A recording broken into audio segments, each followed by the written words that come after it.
There is an uncomfortable question that almost no one likes to ask themselves. If so many people work every day, wake up early, face responsibilities, pay bills, and do everything right, why do only some truly manage to prosper? Why do some people seem to move forward financially, while others remain in the same place for years? For a long time, the most common explanation for this was far too simple. Some say it is luck. Others say it is talent. Some claim it all depends on the family someone was born into. But one of the richest men in history had a completely different view of this. Andrew Carnegie. Carnegie was born in Scotland into an extremely poor family. His father was a weaver, and his mother constantly struggled to keep food on the table.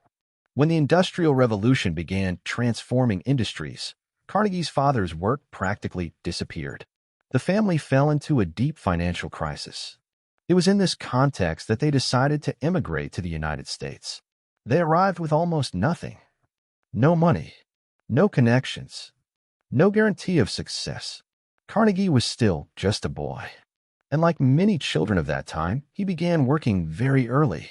His first job was in a cotton factory. Long hours, a harsh environment, very little pay. It was exactly the kind of work that millions of people still do today. But something began to happen as Carnegie observed the world around him.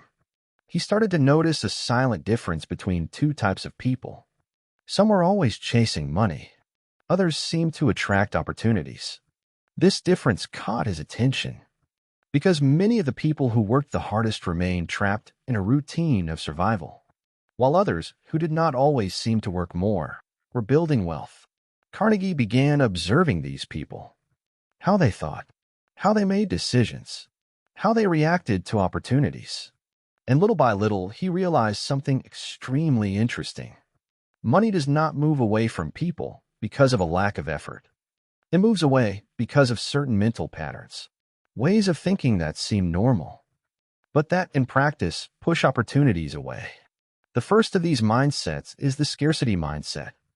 This mindset appears when someone deeply believes that the world has very few opportunities, that money is something rare, that wealth is reserved only for a few. When someone believes this, all their decisions start to be based on fear. Fear of losing, fear of risking, fear of trying something new. And this fear creates an invisible behavior. The person begins to choose only safe paths, jobs that guarantee immediate survival, decisions that avoid any type of risk. This may look like prudence, but often it is just fear in disguise. Carnegie realized that people who prosper think differently. They understand that opportunities are not rare. What is rare is the ability to recognize them. While some people see danger in every change, others see possibility. And this difference completely changes the type of decision someone makes throughout life. But there is a second mindset that is even more dangerous. The victim mindset. This mindset appears when someone begins to believe that their life is completely in the hands of circumstances. The economy, the government, the company, the boss, the country. When someone enters this mental state, something happens. Responsibility disappears. And when responsibility disappears, initiative disappears as well. Because if everything depends on the outside world, then there is not much you can do. Carnegie completely rejected this way of thinking. He believed that prosperity begins when someone takes control of their own direction. Even in difficult environments, even with limited resources, even when the path is not clear. This type of mindset creates something powerful. Movement. And movement creates opportunities. But there is still a third mindset that quietly pushes money away. The short-term mindset. Most people make decisions based only on the present. They ask, how much does this pay right now? How much does this solve my problem this month? How much does this improve my situation today? These questions seem logical, but they trap the mind in a cycle of survival. Carnegie noticed that people who prosper ask different questions. They ask, can this grow? Can this become something bigger? Does this build something that will continue to work in the future? That difference changes everything. Because when someone thinks only about the present, they trade time for money. And this model will always have a limit. The limit of time. But when someone begins to think about building, the logic changes. The person starts looking for systems, companies, investments, structures that can grow. And that is exactly what Carnegie began to do. He did not want only to work. He wanted to understand how money moves. When he got a job as a messenger at a telegraph company, he started observing everything. Who made the decisions? Who controlled investments? Who really moved the money inside the company? While other employees simply delivered messages, Carnegie was studying the system. And that curiosity created a huge advantage. Because most people spend years working inside systems without ever trying to understand them. They know how to execute tasks, but they do not understand how the game works. Carnegie realized something that would completely change his life. There is a massive difference between working inside a system and owning a system. Those who work inside a system earn a salary. Those who own a system build wealth. This realization completely changed how he began to see opportunities. He stopped asking only how much something paid, and he began asking something far more important. Who controls this? That question changes everything. Because when you start looking for who controls the structures, you begin to see where the money really is. But there is also a fourth mental pattern that Carnegie observed repeatedly. And it continues to push money away from millions of people even today. The constant need for approval. Many people live their lives making decisions based on what others will think. They avoid different ideas. They avoid bold projects. They avoid paths outside the norm. Because they are afraid of criticism. Afraid of looking naive. Afraid of looking too ambitious. This fear creates an invisible prison. Because almost every great opportunity looks strange at the beginning. When someone does something that most people have never done, the first reaction is usually doubt, skepticism, or even criticism. Carnegie knew this, and he learned to interpret those reactions differently. For him, people's doubt was often just a sign that he was moving in a direction that few had explored. But there is one last mindset that may be the most dangerous of all. And it appears so quietly that most people do not even notice it. It is the mindset of passivity. This mindset appears when someone spends their life waiting. Waiting for the perfect opportunity. Waiting for the ideal moment. Waiting for someone to discover their talent. Waiting for something to change.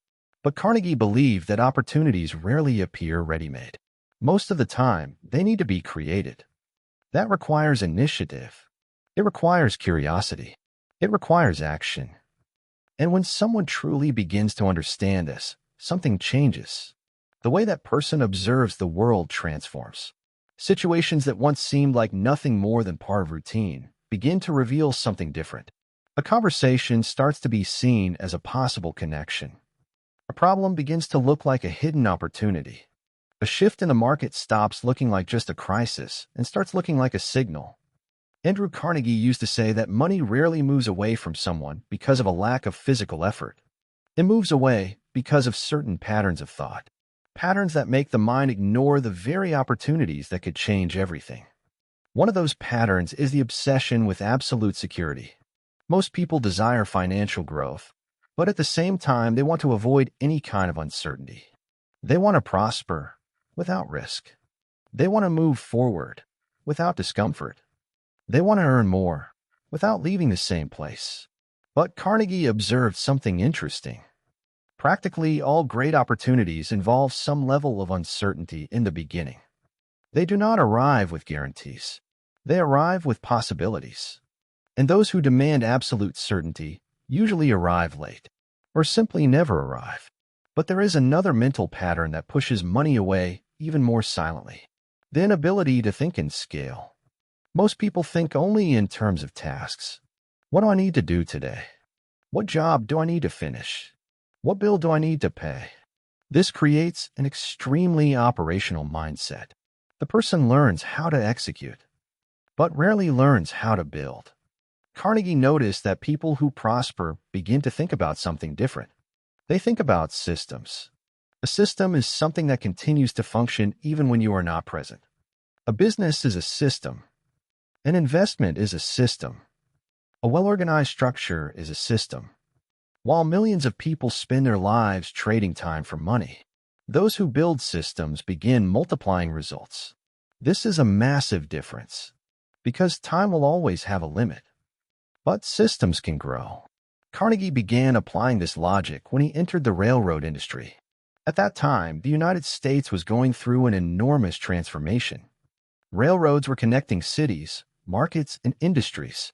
Thousands of workers were involved in that process. Engineers, laborers, builders. But Carnegie noticed something that few others were seeing. Those who would truly become rich would not only be the workers. They would be the ones controlling the structures, the rails, the companies, the investments. And by observing this pattern, he began positioning himself strategically. He started investing, participating, building connections. And little by little, he began to understand something even deeper. Money does not move only toward effort. It moves toward organization. Those who can organize resources, people, and systems begin to create value on a much larger scale. But there is still another mindset that Carnegie saw pushing money away from many people. The mindset of constant comparison. Today, this is even more visible. People watch the lives of others all the time, comparing results, comparing salaries, comparing lifestyles. This habit creates something extremely dangerous: constant frustration. When someone spends their life looking only at what others are doing, two things usually happen. Either they feel inferior, or they try to copy paths they do not truly understand. And both paths push prosperity away. Carnegie believed that wealth requires focus. Focus on learning. Focus on building. Focus on continuous improvement. Not emotional competition with others. Because prosperity rarely comes from copying trajectories. It comes from building something that makes sense within a specific context. But perhaps the most destructive mental pattern of all is the one that seems the most harmless: intellectual procrastination. Many people say they want to prosper. They say they want to understand investments. They say they want to learn about business. But they spend years consuming only superficial information, reading headlines, watching short videos, listening to opinions, without ever deeply studying a subject. Carnegie did the exact opposite. He studied entire industries. He observed market patterns. He spoke with experienced people. He tried to understand how systems work from the inside. This type of study creates something extremely powerful: clarity. And clarity changes decisions. But there is an interesting detail here. Most people believe financial decisions are made only when someone invests or starts a business. Carnegie believed that this is only the surface. The decisions that truly change someone's financial destiny are made long before that. They are made in the way a person thinks, in the way they react to opportunities, in the way they interpret risk, in the way they choose to learn. These decisions seem invisible, but over the years they accumulate impact. They shape behavior. They shape choices. They shape results. And little by little, someone's trajectory begins to transform. That is exactly what happened with Carnegie. He was not born into a wealthy family. He did not inherit a company. He did not start with major advantages. But he started with something many people ignore: a mind trained to observe, to learn, to think strategically, to act when opportunities appeared. And that combination created something extremely powerful: preparation. And preparation changes everything. Because opportunities rarely appear announcing themselves as opportunities. Most of the time they appear disguised. Disguised as responsibility. Disguised as work. Disguised as problems that need to be solved. Those who are not prepared let these opportunities pass. But those who train their minds to recognize patterns are able to see them. And perhaps that is exactly what Andrew Carnegie was trying to explain when he spoke about prosperity. It is not only about money. It is about perception. It is about mindset. It is about learning to see the world in a way that most people never learn. And when that shift happens, something curious begins to appear. The world starts to look full of possibilities. Possibilities that were always there. but that previously were simply not noticed. And it is exactly at that point that many people begin to understand something profound. Money does not move away by accident. It moves away from certain mindsets, and it moves closer to others. And perhaps the most important question is not only how to make money, but rather, what kind of mindset makes money want to come closer? And when someone begins to investigate that question honestly, an interesting discovery appears. Money is not only a resource, it is also a consequence of how a person thinks, decides, and acts over time. Andrew Carnegie believed that prosperity rarely comes from a single moment of luck. It emerges from a sequence of invisible decisions, decisions that seem small in everyday life, but that over the years create completely different trajectories. For example, there is a type of person who spends years working inside a company without ever trying to understand how that company actually makes money. They know their role, they know their tasks, but they do not know the system. They do not understand the flow. They do not know where the real value lies. Carnegie used to say that this kind of behavior keeps the mind trapped at an operational level. The person learns to execute, but does not learn to see. And those who do not learn to see rarely learn to build. But when someone begins to observe the entire system, something changes. The person begins asking different questions. Why is this company profitable? Where is the biggest cost? Which part of the process truly creates value? Who controls the important decisions? These questions seem simple, but they completely change how someone understands the world of business. And that is exactly what Carnegie did during his youth. While many colleagues simply worked to finish the day, he observed, he listened, he analyzed, he tried to understand how industries functioned. This curiosity created something that few people develop: economic awareness, the ability to understand how money actually moves within a system. But there is an even deeper point in this process, because understanding the system is not enough. You must also learn how to position yourself within it.